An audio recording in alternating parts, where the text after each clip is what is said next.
We may have lost Claire Adams from the looks of things. I'm afraid so. We're going to have to move on now. That concludes topical questions. We'll move on to the next item of business. And the next item is a statement from the First Minister, Nicola Sturgeon, on COVID-19. The First Minister will, as usual, take questions at the end of her statement. I would encourage all members who wish to ask a question, please press your request to speak button, and I call on the First Minister. Thanks, Presiding Officer. My statement today will set out our next steps out of lockdown and back towards a way of life that is much closer to normality. I intend to set out in some detail how and in what order we hope to ease restrictions between now and the middle of May, and I will set out, albeit in more general terms, our expectations beyond that. I must stress, of course, because it is simply an inescapable fact, that being able to deliver on the plans I outlined today is dependent on continued progress in suppressing the virus and rolling out vaccines. However, I do hope that this statement will provide welcome reassurance that brighter days are indeed ahead of us. Before turning to the detail, I'll provide some context on the state of the epidemic, and I'll start with a summary of today's figures. 597 positive cases were reported yesterday, which is 3.8% of all tests carried out, and takes the overall number of cases now to 210,605. 440 people are currently in hospital. That's 7 fewer than yesterday, and 42 people are in intensive care. That is 2 more than yesterday. I also regret to report that in the past 24 hours, a further 7 deaths have been registered, and the total number of deaths under that measurement is now 7,517. And once again, my deepest condolences go to all those who have lost a loved one. Indeed, 1 week today, when we mark the first anniversary of lockdown, the whole nation will be invited to share in a minute's silence as we reflect on those we have lost and on the painful sacrifices that have been made by so many over the past year. Presiding Officer, we are currently, as of now, recording across Scotland an average of 570 new COVID cases each day. And there are 2 points about that which it is important to make. The first is positive. Case numbers have fallen sharply since the early part of this year, as a result, of course, of the tough restrictions we're all living under. In January, we were recording more than 1,000 cases a day on average, and even just 3 weeks ago, the average number of cases each day was 815. So we've seen a significant reduction since then, which indicates the progress that has been made in suppressing the virus. The second point is slightly less positive. The 570 cases per day on average over the past week is up slightly from an average of 490 the week before. Now, that's not a massive increase, but it's clearly not the direction of travel we want to see, so we'll be monitoring it carefully and also taking it as a reminder that we have no room for complacency. Care and caution in the face of this virus continues to be essential. What is unambiguously positive so far is the progress of the vaccination programme. We have now vaccinated virtually all over 65-year-olds and also 59% of 60 to 64-year-olds, 41% of 55 to 59-year-olds and 34% of 50 to 54-year-olds. In total, as of 8:30 this morning, 1,943,507 people have received the first dose of the vaccine. That is already more than 40% of the adult population and is an increase of 34,516 since yesterday. We expect around 400,000 vaccinations to be administered over this week, and we hope that level can be maintained through April, subject, as always, to vaccine supplies. However, it's not just the scale of the vaccination programme that is positive. What we are learning about its impact is also hugely encouraging. We can already see that it is having a significant impact on the number of deaths. According to National Records of Scotland, the number of COVID deaths has more than halved in the past 2 weeks.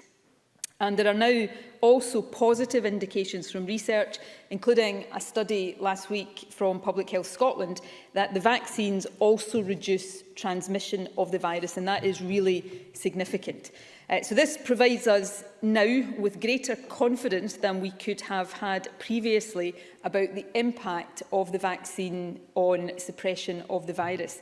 And that in turn gives us more confidence about mapping a path out of lockdown with a firmer indicative timeline for lifting restrictions. We have, of course, announced and implemented some significant changes already. Last week, the restrictions on outdoor gatherings and activities were eased slightly. And as of yesterday, all primary-age children are back in school full-time, and the phased return of secondary schools is also underway. After the Easter break, which for some will be the 12th of April, we hope that all children will be back in school full-time. Now, obviously, we will continue to monitor the impact of these changes. However, I am able to set out now some further changes that we hope to be able to make in early April. I can confirm, firstly, that we expect to lift the current stay-at-home rule on the 2nd of April. Initially, although we hope this will be for no more than 3 weeks, stay-at-home will be replaced by guidance to stay local. In other words, not to travel outside your own local authority area unless for an essential purpose. People will continue to be able to meet up outdoors, including in private gardens in groups of no more than 4 from 2 households. Our other changes in early April will take effect from Monday the 5th. On that day, we expect contact sports for 12 to 17-year-olds to resume.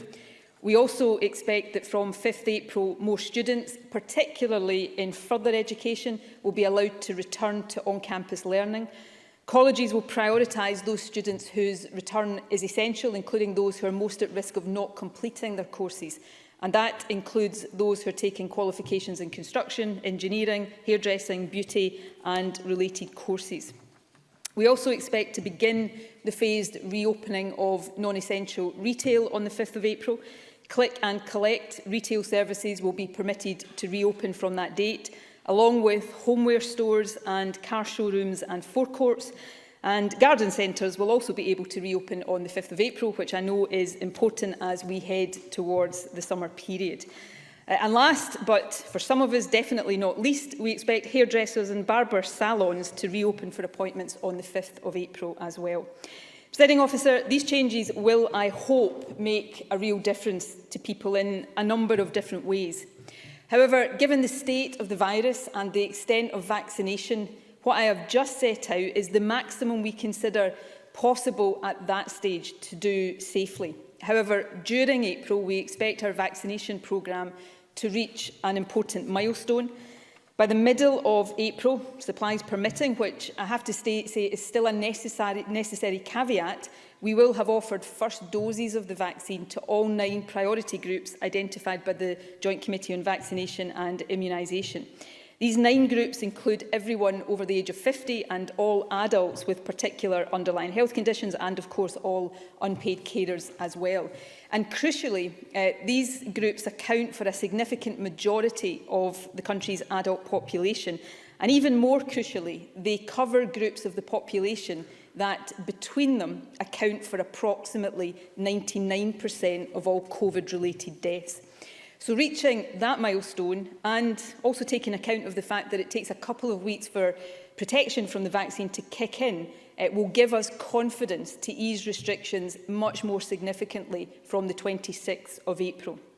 So on that date, we expect all parts of Scotland currently in level 4 to move down to a modified level 3. The island communities currently in level 3 will have the option to move at that stage to level 2. However, given what I am about to set out on travel restrictions, we intend to discuss that with these communities over the next couple of weeks. So let me turn firstly to the position on travel. We expect that from 26 April, restrictions on journeys within mainland Scotland will be lifted entirely. However, if restrictions on socialising and hospitality are relaxed more quickly and significantly on the islands, there may be a need to retain some restrictions on travel to and from the mainland to protect island communities from the importation of new cases. However, rather than just impose that decision now on our island communities, we intend to discuss it directly with them to determine what arrangements they consider will work best for their circumstances. We hope that restrictions on journeys between Scotland and other parts of the UK and the wider common travel area can also be lifted, if not on April the 26th, then as soon as possible thereafter. However, we need to keep this under review as part of our efforts to reduce the risk of new cases being imported into Scotland, and we will update the position during April. Reducing the risk of importing new cases and new variants is also directly relevant to the issue of international travel. We intend to discuss with the aviation sector later this week how and when non-essential travel to some international destinations may be possible again. Like the UK Government, we are certain that this will not be achievable before the 17th of May. However, our view is that it may well not be possible for a further period after that, given the circumstances and the situation with the virus in many other parts of Europe and the world. And even when overseas travel does resume, it is likely that a requirement for pre-departure and post-arrival testing will remain in place for some time to come. But we will keep this issue under close review. I want to turn now to the other changes we hope to make from the 26th of April. On that date, we expect all remaining retail premises to reopen. All tourist accommodation will be able to reopen from that date too, subject, of course, to any wider restrictions that remain in place, for example, on hospitality. We expect that libraries, museums and galleries will also reopen from 26 April. Our expectation is that indoor gyms will reopen for individual exercise on that date. Work in people's homes will resume, as well as driving lessons. And we expect that the limit on attendance at weddings, funerals and associated receptions will be raised to 50 from 26 April. From that date, the restrictions on outdoor socialising we expect will be eased further too. From that date, 6 people from up to 3 households will be able to meet outdoors and with no mainland travel restrictions in place, as I said earlier. 12 to 17-year-olds will be able to meet outdoors with up to 6 people from 6 households.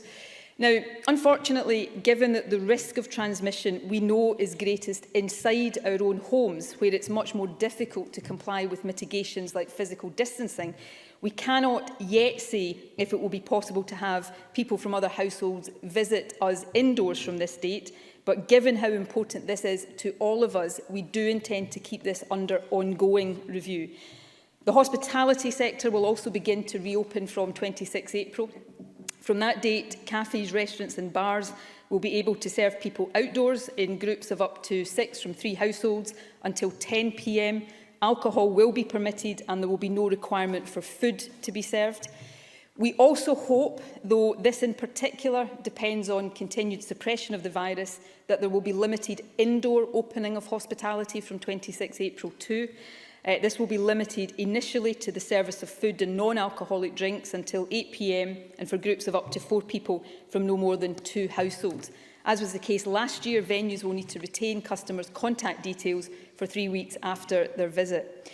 Finally, we will advise that from 26 April, people on the shielding list can return to work, children and young people on the shielding list can return to school or nursery, and students on the shielding list can return to college or university. And the Chief Medical Officer will write this week to everyone on the shielding list to provide more detailed advice. Now, as is obvious, the changes that we hope to make on the 26th of April are significant. We will therefore need to monitor them carefully. For that reason, we do not expect any further changes to be made before the 17th of May, 3 weeks later. However, from that date, we hope that all level 3 areas, or as many as possible, will move to level 2.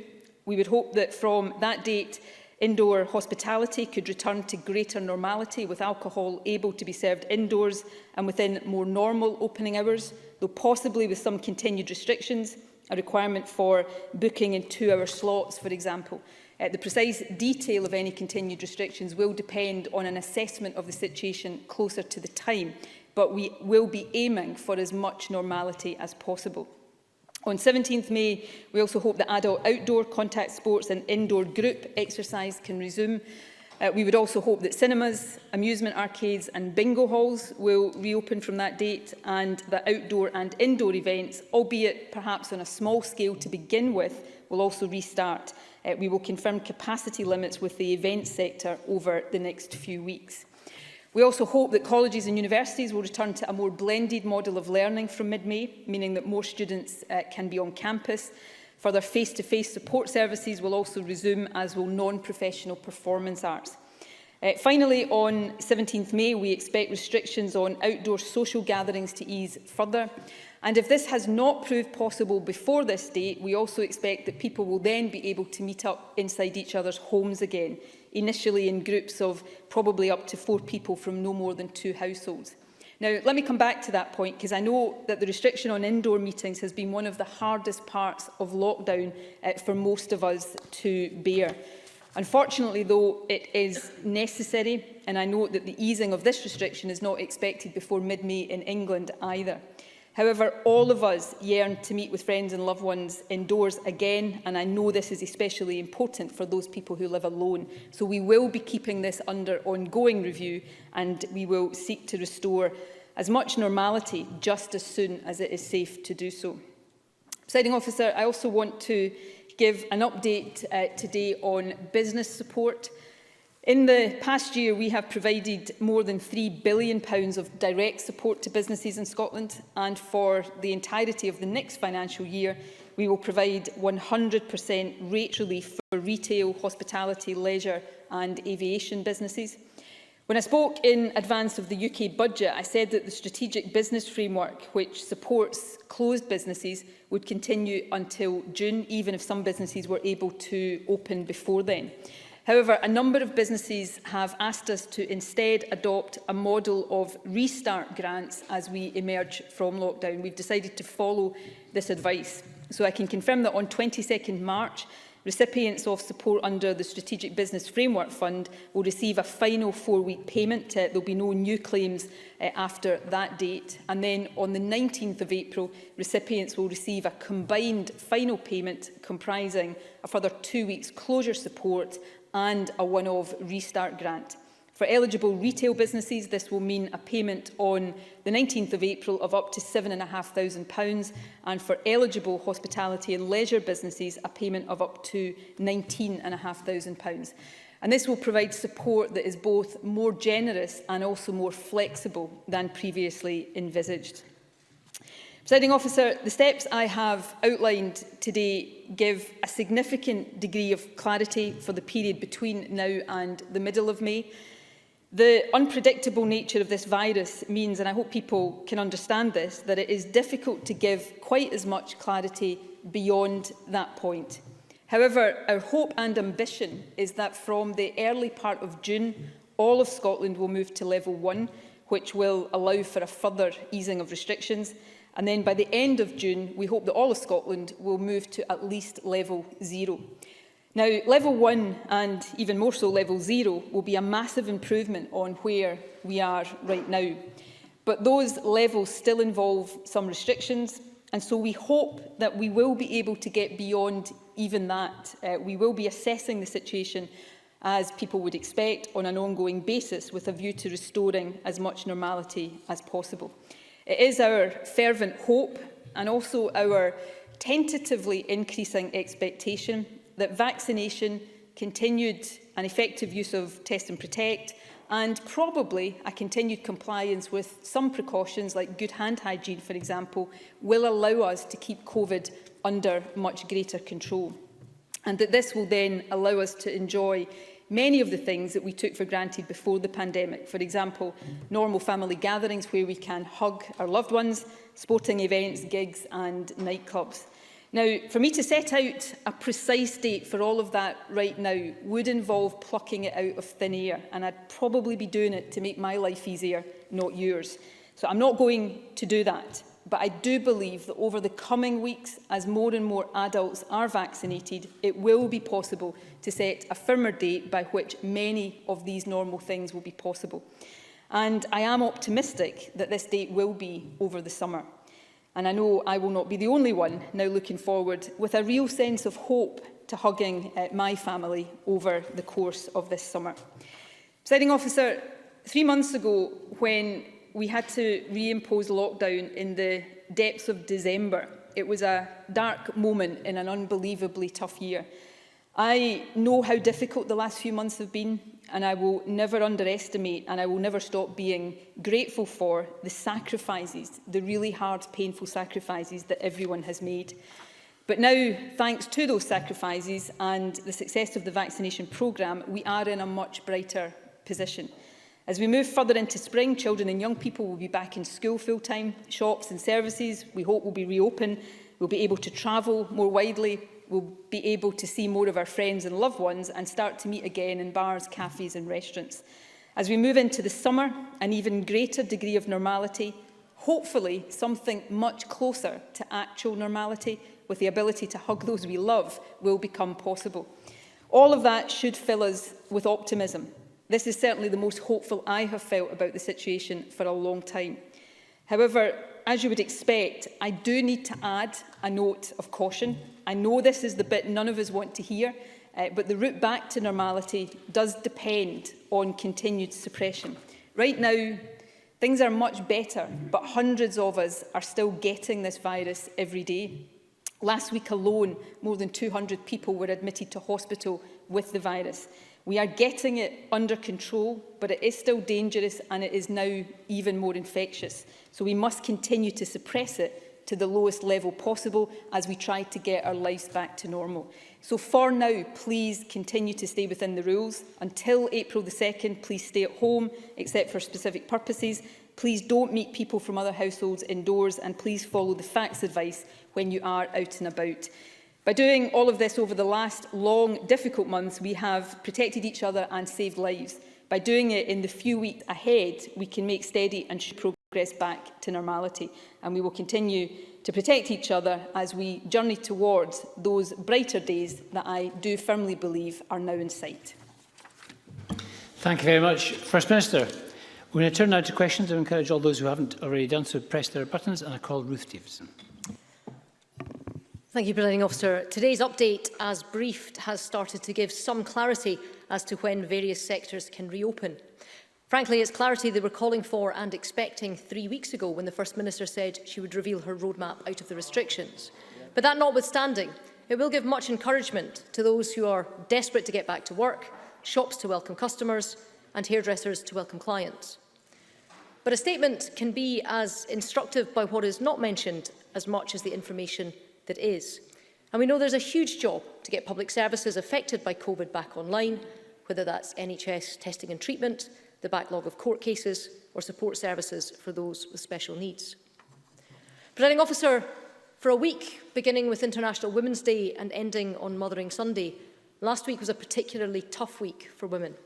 The disappearance of Sarah Everard and the discovery of her body shocked us all. It led to an outpouring of stories from women across the country of times that they'd been attacked or intimidated, catcalled, flashed at, followed, stalked, abused or threatened. The First Minister recognises this and used her own social media channels to offer support.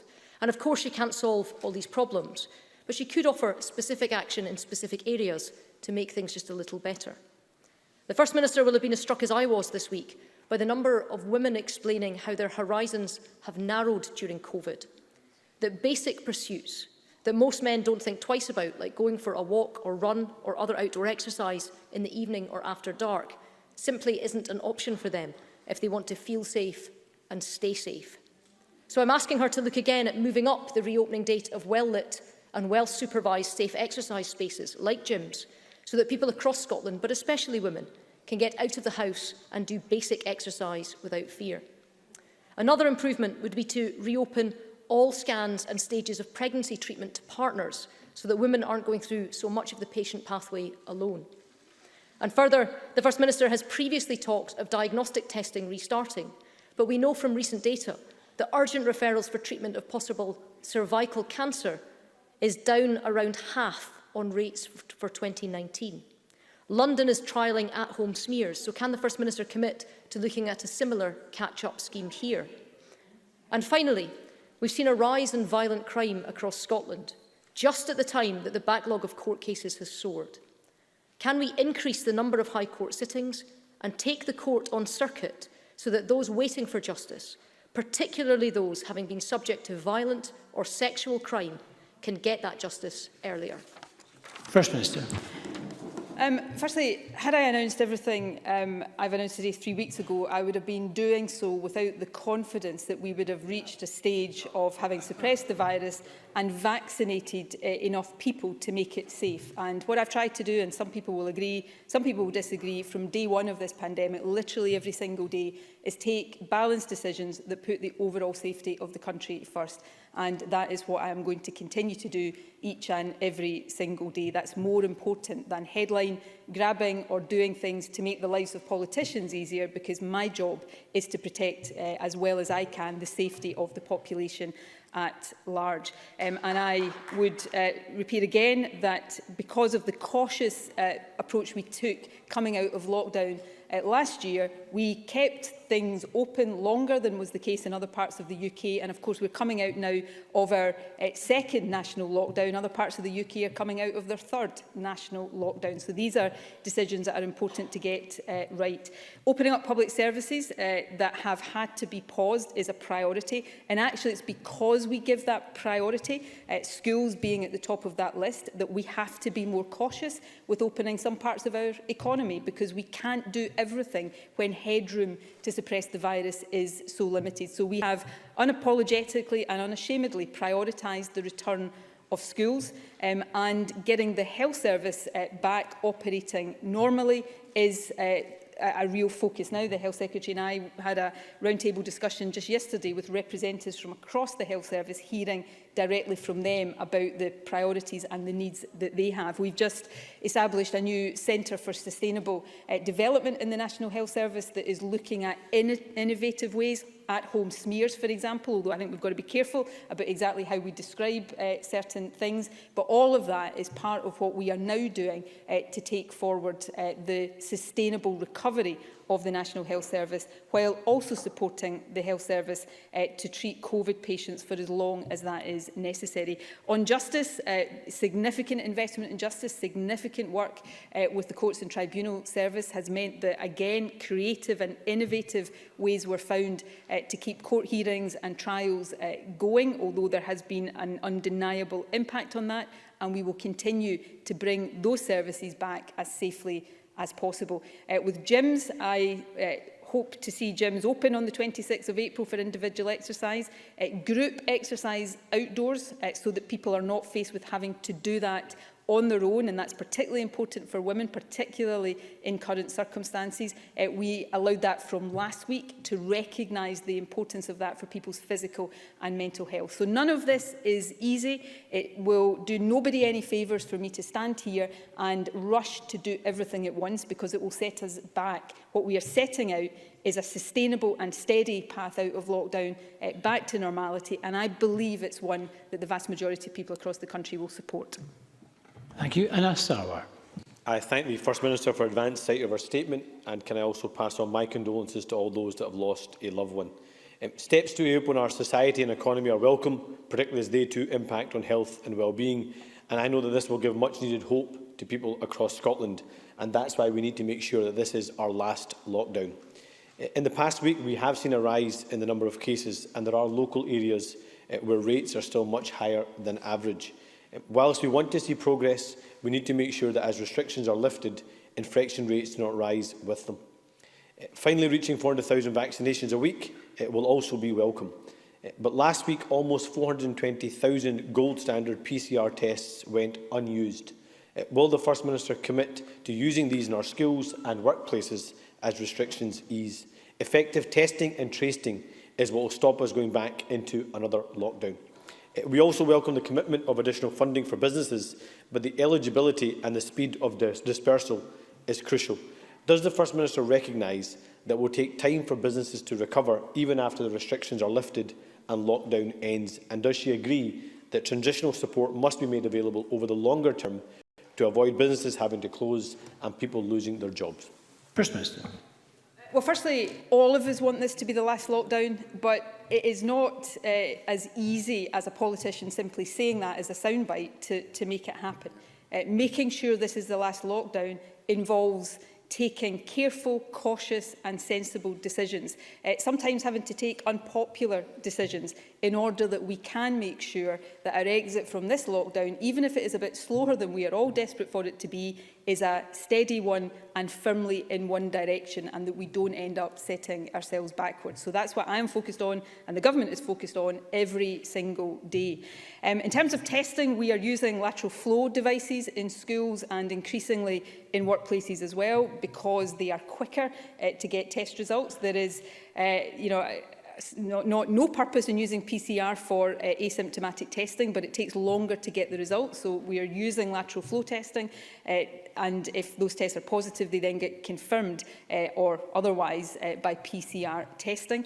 The reduction in the use of PCR testing is actually because prevalence of the virus is falling, because PCR testing has been prioritised for people with symptoms of COVID, because that's what is really important. But we will continue to use all of our testing capacity, which is much more varied now than it has been before, as effectively as possible. And we're using testing in many more settings than was the case previously.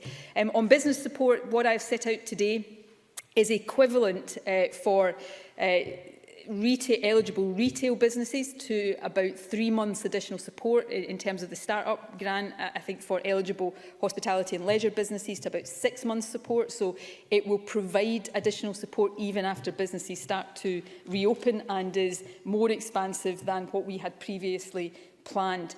There will continue to be a need for business support in the medium term. We have always recognised that, which is why we have already made the commitment to 100% rates relief for the worst hit sectors for the entirety of the next financial year. And through the various different mechanisms we have, we will continue to appropriately support business as they get back to trading and back, hopefully, to making profits. And that's, again, to end on this point, that's why it's so important we get these decisions right, so that when businesses start to reopen this time, they stay open and can get back to normal, just like we all want to do. Thank you. Alison Johnson, to be followed by Willie Rennie. Thank you. The fact that we're in a position to start planning reopening things and getting our lives back will be most welcome for everyone. And as always, the Scottish Greens support a cautious approach. But the First Minister flagged an increase in daily cases compared to last week, which is concerning. And there have been reports of an increase in cases linked to the unsafe gatherings of football fans in Glasgow. So I'd like to know if the First Minister thinks this is reflected in these figures. And also, while the rate of positive cases is broadly decreasing across age groups, there is a marked increase in children under 14. So I'd like to understand what measures the Scottish Government is taking to address this trend. And finally, will the Government be introducing lateral flow testing for college, further and higher education students as they begin a very slow return to campus, so that we avoid the surge in infection caused by last year's chaotic reopening of universities? Thank you. First Minister. There will be a gradual return of students to further and higher education. We will use lateral flow testing as appropriate and in a targeted way to support that. The increase in students on campus that I've set out today for the early stage, from the early part of April, will be not exclusively but largely focused on further education, because that's where there is a greater need, if students are to complete their courses, to get them with some face-to-face learning on campus. In terms of the case numbers, we have seen an increase in the last week. As the Chief Medical Officer said yesterday, there have been a small number of cases of people that were gathering as part of the football incident last weekend. We may see more of that, given the incubation of the virus. That will not have fully worked its way through yet. But I think we also need to be really open-eyed about this. And after a year, I think we've probably all learned this. This is a virus, so any time we open up and people start to come together, there is greater opportunity for transmission, and we have seen schools return. It's not so much a worry about transmission in schools as about the activity that goes around the return of schools. So while I'm probably one of the last people to be complacent about any increase in cases. If I cast my mind back 2 or 3 weeks, we perhaps worried that the increase in cases we would be seeing after the beginning of the return of schools would be bigger than we're looking at it right now. So we will monitor that very carefully. In terms of younger age groups, the mitigations in schools are really important to try to reduce transmission there as much as possible. This is always going to be a balancing act. Any relaxation of restriction is not neutral. It increases risk of transmission. So we have to get all of the pieces of this as much in balance as we can. We've got a significant additional piece now with vaccination, which will help to substitute for some of the lockdown restrictions. But the need to navigate this really carefully based on all the experience we've had over the past year remains absolutely essential. Thank you. Willie Rennie to be followed by Annabel Ewing. I'm sure people will feel a little bit of hope today. Their sacrifices and the brilliance of the vaccine scientists means that our liberty may return soon. And the dark cloud hanging over people struggling with their mental health might start to clear as well. So we must have the services ready to help them. The First Minister has been insistent that decisions on easing will be based on data, not dates. Yet the statement today has quite a few dates, but very little data. When will we see the indicators that will allow people to understand when they will be moving from one level to the next in their area? Can the First Minister be clearer about the indicators and the data? First Minister.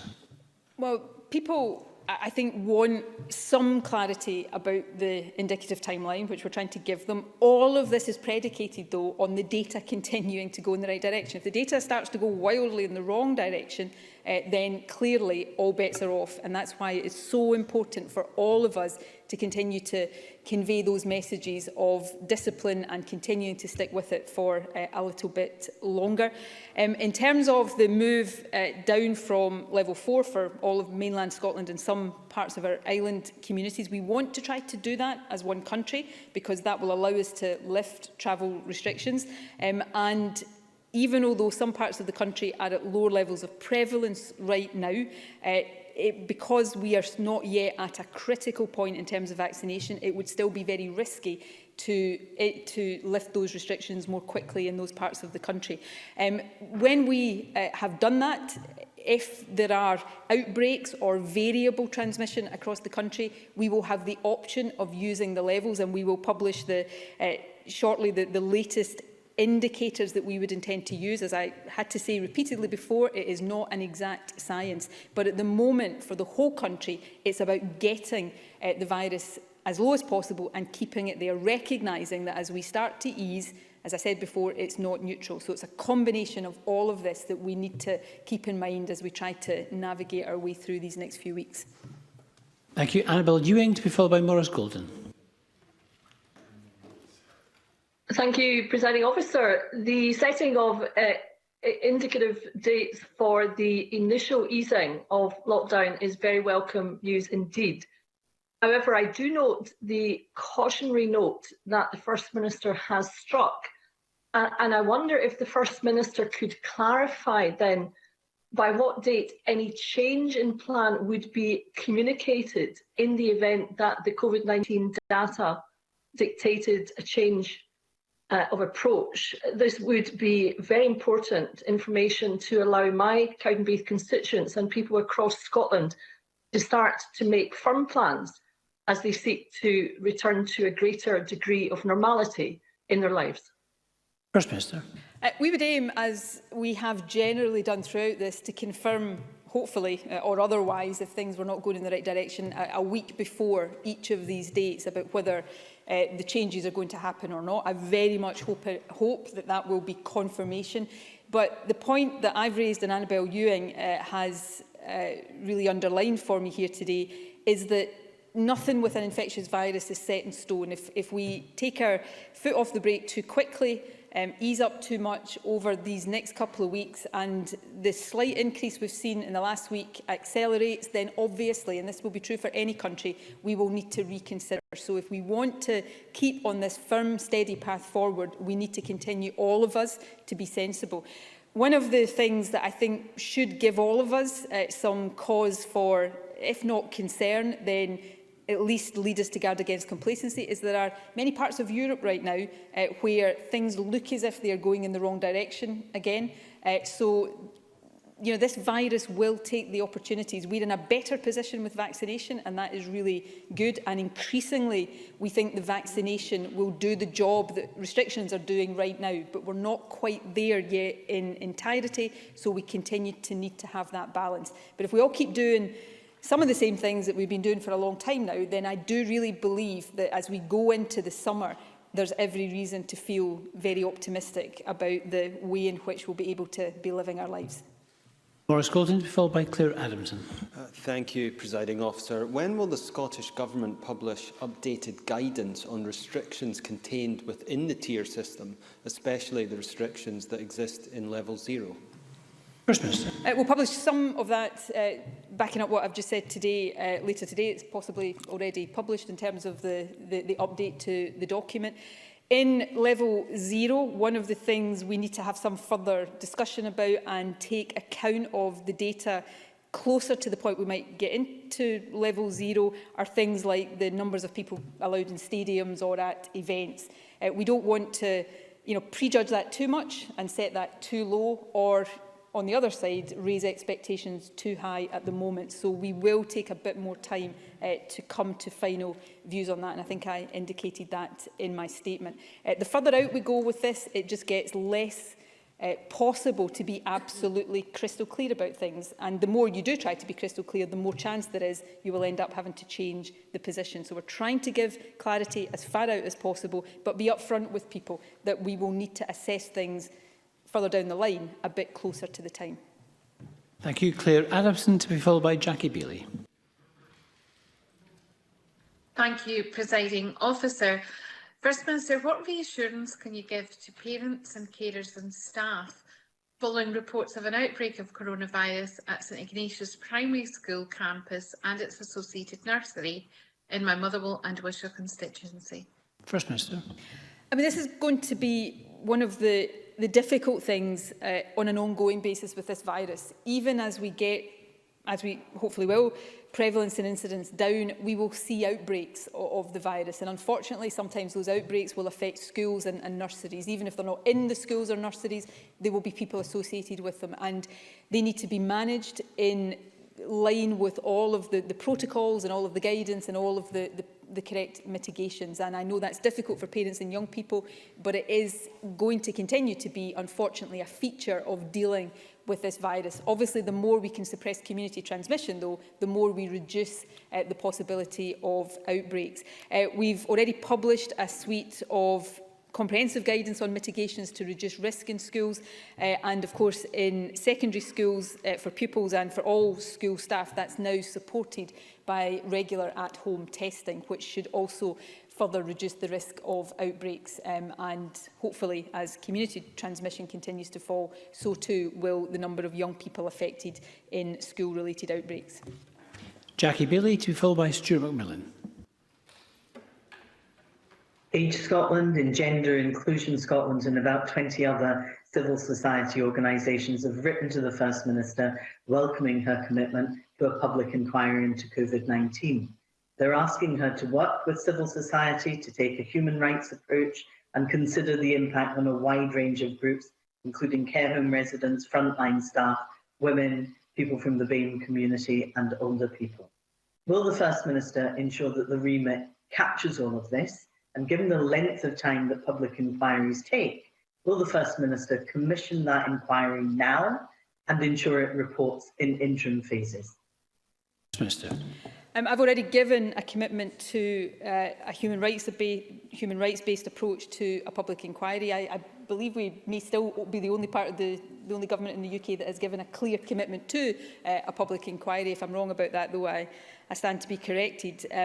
We will work with civil society as we decide the remit and all of the other decisions that have to be taken. That decision is already taken in principle. It will be, I think, and hopefully the state of the virus will allow this as well, it will be one of the priorities for the incoming administration, given that Parliament's are about to break for an election, to get the public inquiry properly up and running. If that is me and this government, then we will take that forward as quickly as possible. And hopefully, if it was to be somebody else in another government, they would have the same commitment to doing likewise.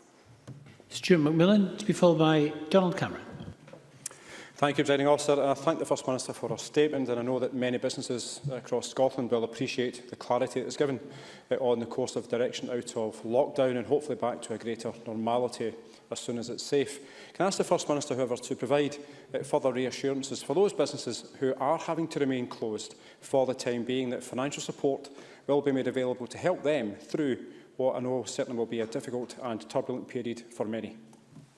Minister. Well, the approach to business support that I've set out today is intended to combine ongoing support for businesses that have to remain closed or businesses that still have significant restrictions on their ability to trade on the one hand, and on the other hand financial support for businesses with the costs of restarting and reopening, having to order stock, for example, or do the other things to get a business ready to begin trading again. So that combination is one that businesses have asked for, and I think it does provide the flexibility of support. I hope that the vast majority of businesses, by the time we get into summer, will be operating again, but we have always recognised the need to support those who, for whatever reason, are not going to be able to do that. But our focus, as well as doing that, is to get business and the economy operating as normally as possible, as quickly as possible.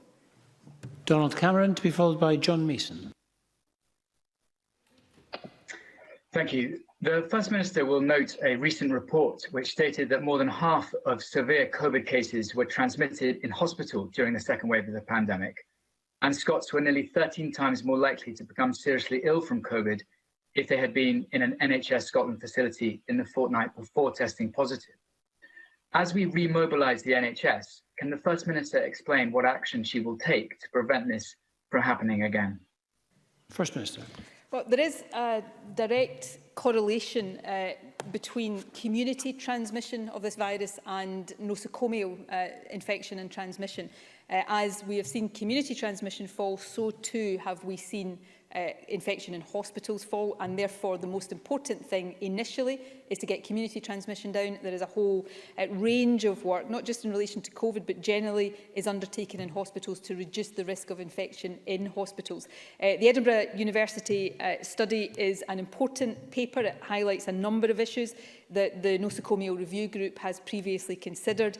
It shows a strong epidemiological association between hospital exposure and severe COVID, but it does not confirm causality between the two. That doesn't make it not important, but it's important that that difference is understood, and it also makes clear that the reasons for that association are likely to be complex. For example, I don't think the report says this is me saying this, people already in hospital are likely to have health conditions already, so may be more vulnerable if they get COVID to becoming more ill with COVID. But we'll be considering that carefully and then feeding any learning from that into the wider work to reduce, as far as it is possible to do, risks of hospital-acquired infection.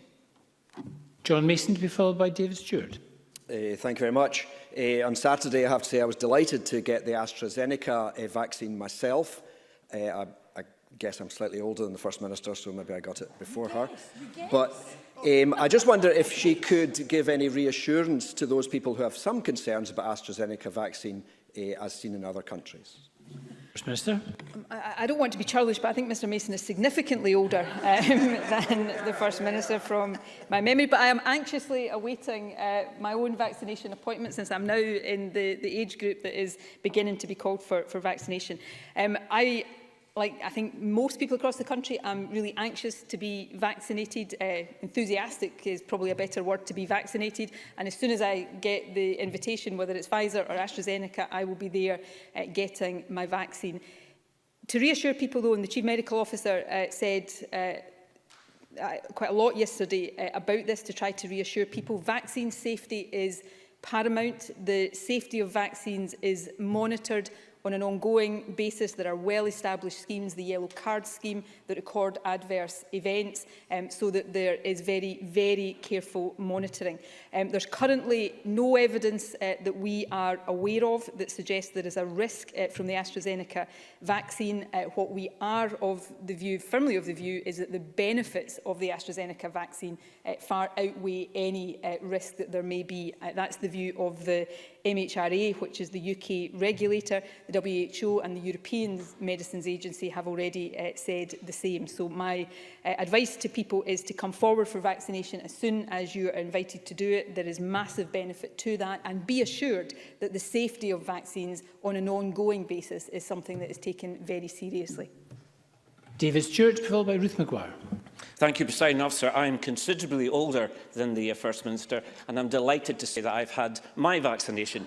But does the First Minister share the good news from the European Medicines Agency today, which said that the number of blood clots in vaccinated people seem not to be higher than that seen in the general population? Is this not a positive message to those who have had or are awaiting vaccination?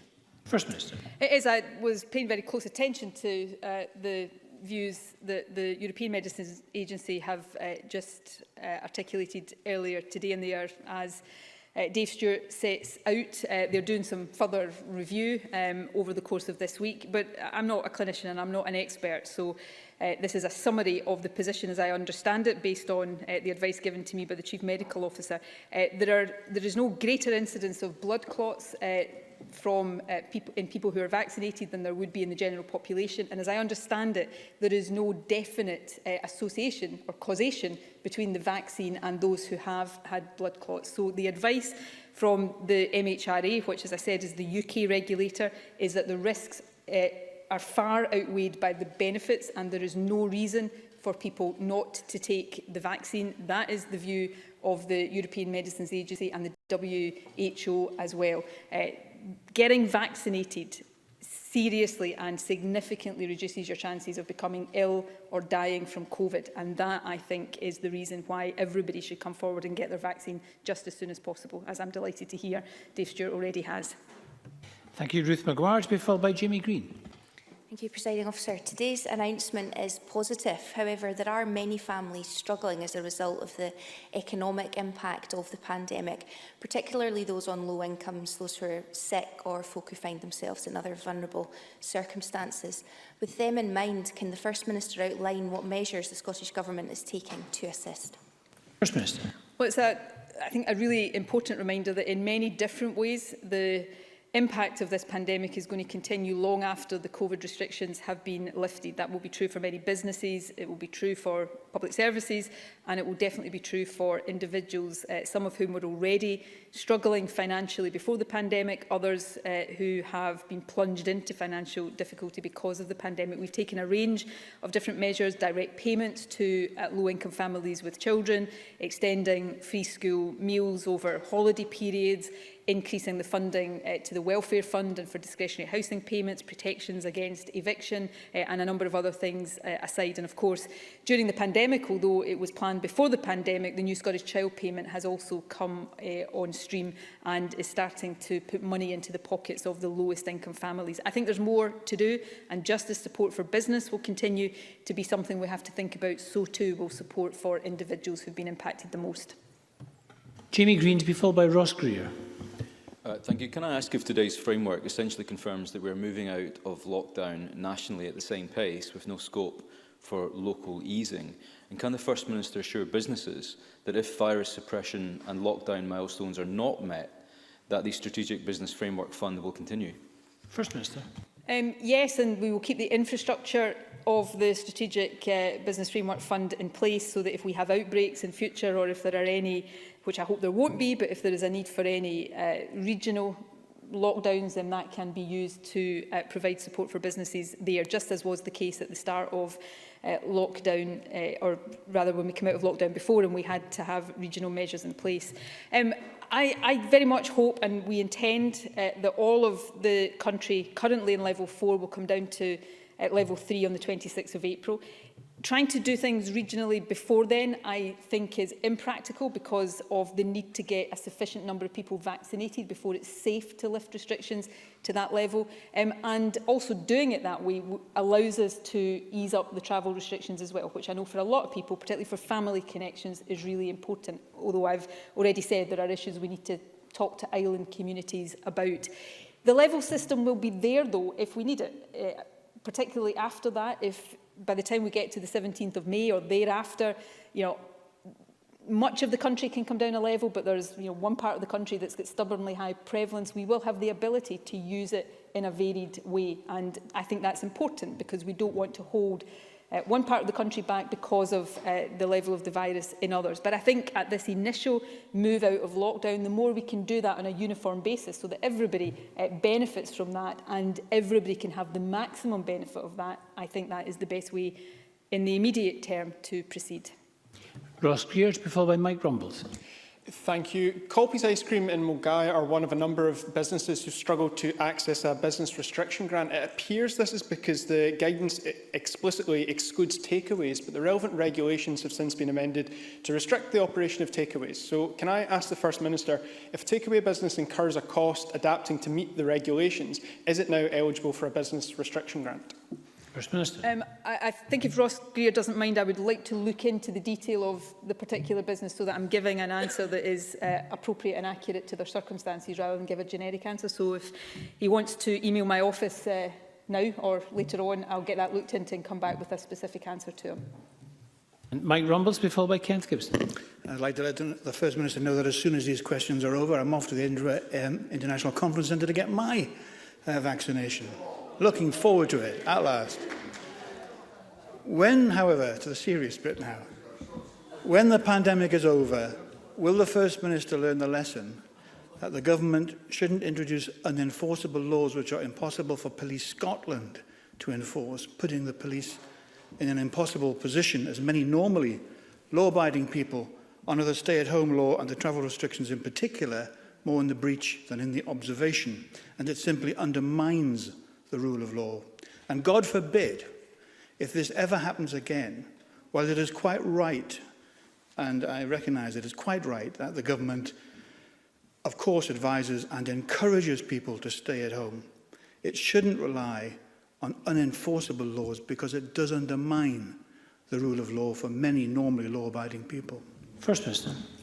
Well, first of all, can I wish Mike Rumbles well with his vaccine? There will be no truth in the rumour that I immediately get on the phone to the vaccination centre to ask for a particularly sharp needle to be used this afternoon. None at all. Seriously, it's really good and heartening, I think, for everybody to hear so many stories of people now getting their vaccination appointments.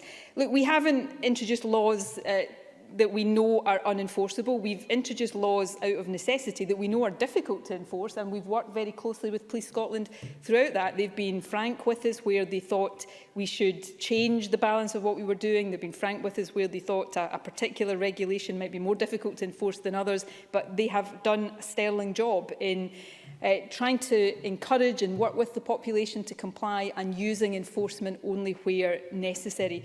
I hope we never have to be in a position like this again. I hope as we start to lift all of these restrictions, we never have to think about reimposing them. But actually, when you look at this overall, there's lots and lots and lots for all of us to learn out of this. But one of the most positive things, I think, has been the way in which the vast majority of the general population has done everything that's been asked of them, has made really painful sacrifices and actually got us again to a position where we can start to look forward with some optimism. And I know for one, I will never ever be able to properly and adequately convey my gratitude for that. Kenneth Gibson, to be followed by Daniel Johnson. Thank you, Presiding Officer. The First Minister will be aware that the UK Government is again failing to practice caution when it comes to air travel, leaving us potentially more exposed to new strains of coronavirus. While safeguarding international entry routes is vital, is the Scottish Government approach working when travellers can and are simply arriving at English airports and travelling north? Given the UK's laissez-faire approach, our airports could lose a huge number of routes and ultimately jobs as travellers simply dodge Scotland's airports to no discernible health gain. So how will the Scottish Government address this difficulty? First Minister. Well, we continue to work with the UK Government and seek to persuade them to take a more effective approach. You know, there's no getting away from the fact that the position on quarantine, managed quarantine, would be more effective if it was one that was applied uniformly across England, Wales and Scotland, certainly, and Northern Ireland as well, but particularly on the island. So we continue to try to persuade the UK Government to do that. Thus far, they don't appear willing, and we will continue to enforce that to the best of our ability, because it does minimise the risks of new variants being imported. Of course, the main message right now is don't travel overseas unless it is essential. There should be very few people travelling overseas. You know, hopefully, As we go through the next few months, that will start to change as well, but it is likely to be one of the last things that changes because of that risk, as in some countries the position remains very volatile and therefore that risk of importing cases and particularly new variants of the virus remains a very real one. So we've got to continue to be cautious. Daniel Johnson to be followed by Christine Graham. At the end of last week, it became clear there had been a major problem with the issuing of blue letters and that people between the ages of 5 and the Lothians had not been receiving their appointments. This resulted in the Health Board making pleas on social media for people to call and find out if they had an appointment. I'm informed that this problem has persisted and that some vaccination centres have had literally no patients over the last 2 days. And staff have been asked to go out, and I'm quoting my source here, drum up support from police stations or anywhere else to fill slots. So can I ask, what has gone wrong? How did this happen? How many people have missed their appointments? And most importantly, how will those appointments be rescheduled so that no one misses out on their vaccination? First Minister. This is an issue I'm aware of. We have been investigating it over the past few days, trying to work out where the issue lies, whether it's with National Services Scotland administering the centralised system or with Royal Mail. We believe the possibility that it is a Royal Mail issue because other letters have been arriving, but we are still trying to bottom that out and resolve that, and I'll get the Health Secretary to update the member as soon as possible. But let me give an assurance to everybody who is expecting or receiving appointments that they will get their vaccination, and if there is a need to rebook any appointments, that will be done through the system that is already in place. Christine Graham to be followed by Graham Simpson. Thank you, Presiding Officer. Can I endorse Daniel Johnson's concerns? I've got many of the same about NHS Lothian in my constituency, but that's not my question. First Minister, as you would expect, I very much welcome the opening of garden centres from the 5th of April, an issue I have pursued. However, can the First Minister clarify if this would be affected by the stay local rule, that is within your local authority area? For example, both Dobies and Pentland plants are just outside to the south, outside the City of Edinburgh boundary. Would they be able to have people visiting there from Edinburgh? So between the 5th of April, when garden centres will reopen, I would describe it as less as Christine Graham pursuing the issue and more Christine Graham pursuing me on the issue over the past few weeks. But from the 5th of April to the 26th of April, the stay local rule will apply, and that will apply to people visiting garden centres as well. Now, there is within the regulations the ability to, if it is essential, go 5 miles outside your local authority boundary, but the central rule for that 3-week period will remain within your own local authority area, because as we start to ease restrictions, we have to mitigate against taking cases of the virus across different parts of the country. So whether it's to a garden centre or to visit your family outdoors in a garden, stay within your own local authority area once stay at home is lifted until the 26th of April, when we hope across mainland Scotland travel restrictions will be lifted completely. Graham Simpson to be followed by Tom Arthur. Thank you, Presiding Officer. I welcome news that travel restrictions are going to be lifted, but the First Minister didn't say when we'll be able to travel across the UK. So I wonder if she can tell us when she's going to decide that, and also at the same time say when she'll be able to give us clarity on when families will be able to stay with each other. First Minister. When I didn't give specific dates for these things, it's because I don't feel yet able to do that. I hope that the travel restriction between Scotland, other parts of the UK and the common travel area, I hope will also be able to be lifted on the 26th of April. If not on that date, then as soon as possible thereafter. But I said we would update during April on that position, because we need to guard against importation of cases, and we need to be mindful of varying prevalence and of course varying levels of restrictions being in place or lifted in different parts of the UK. So that's something we have to consider carefully. Similarly, with the ability to visit family indoors, it's already possible to see in small groups, 4 from 2 households, people outdoors, albeit initially within your own local authority area. From the end of April, that will involve travel across mainland Scotland. We hope that around that time, we will also be able to gradually reintroduce the ability to visit family in our own houses. But again, it is not possible to say that definitively right now. And That is difficult because it's probably, out of everything I've said today, the one thing I want to be able to say to people, because it's the one thing we all desperately want to do. But the risk of transmission inside domestic dwellings is where the risk is greatest, because it's harder to comply with mitigation. So that's why I've said we're not going to wait, every week or 2 weeks or 3 weeks to review that. We're going to review that on an ongoing basis so that we can return to that position just as quickly as we deem it safe to do so. Thank you. Tom Arthur, to be followed by John Scott.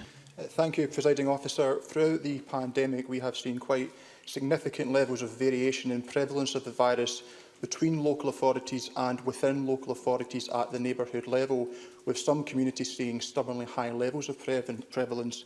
Can I therefore ask the First Minister what action the Scottish Government is taking to support these communities where suppression of the virus has proven to be more challenging? First Minister.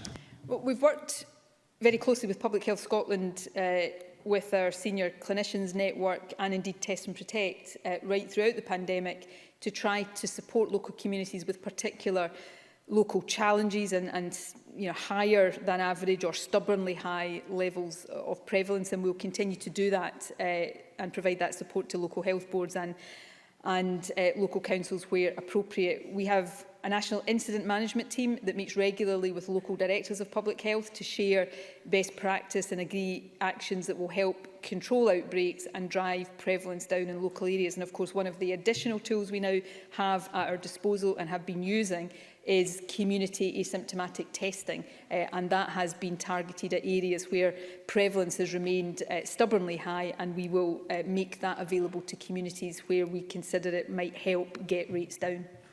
And John Scott. Thank you, Presiding Officer. The First Minister will be aware that 2 primary schools in my Ayr constituency have had to close, having earlier reopened. This is because staff have either caught COVID or having to self-isolate. Are these temporary closures to be expected in other schools across Ayrshire and across the country? And also, will the First Minister again consider if early vaccination could be considered for teachers and also police, who are both still very much in the front line? First Minister. We're vaccinating, as all of the UK governments are, in line with the JCVI advice on priorities. As I've set out many times before, teachers and police officers will be included in these priority groups, and by mid-April, supplies permitting, we will have vaccinated everybody over the age of 50. By the end of July, we'll have vaccinated the whole adult population. And teachers and police officers who have underlying health conditions or who are older will be vaccinated earlier in the priority list. If we were to depart from that, I think we would rightly be criticised for substituting other considerations over the advice from clinicians on what is the best clinical strategy to reduce the impact of this virus. On the point about schools, while we've still got this virus circulating, regrettably, there are going to be outbreaks, and I cannot stand here and say that these outbreaks will never affect schools. That is simply not possible or realistic to do. What I do think it's better to have schools open with, unfortunately and regrettably, some schools perhaps being affected by outbreaks than having all schools closed, because if all schools are closed, you never have that problem, but that affects the maximum number of children. And what we also know is the more we bear down on community transmission, the less chance there will be of outbreaks in schools. The more mitigations in schools are followed, the less chance of outbreaks. The more adults that are around schools follow all the rules, the less chance of outbreaks. And the more use that is made now of the testing offer to staff and pupils in secondary schools, again, the more we can reduce these outbreaks. We cannot take the prospect of that away. All we can do, all of us, is act in a way that reduces the risk as much as possible while we get as many children every single day in schools full-time as possible. Thank you very much, and that concludes our statement. Thank you for your understanding. I'll let it run on a little bit longer, as it was a substantial statement and there was a number of members who wished to accommodate. We're just going to move on to the next item of business. Can I encourage all members leaving just to follow the one-way systems, make sure you keep your social distance, wear your masks and observe the other rules in place around mitigation measures around the campus. Thank you. A short pause while we move on.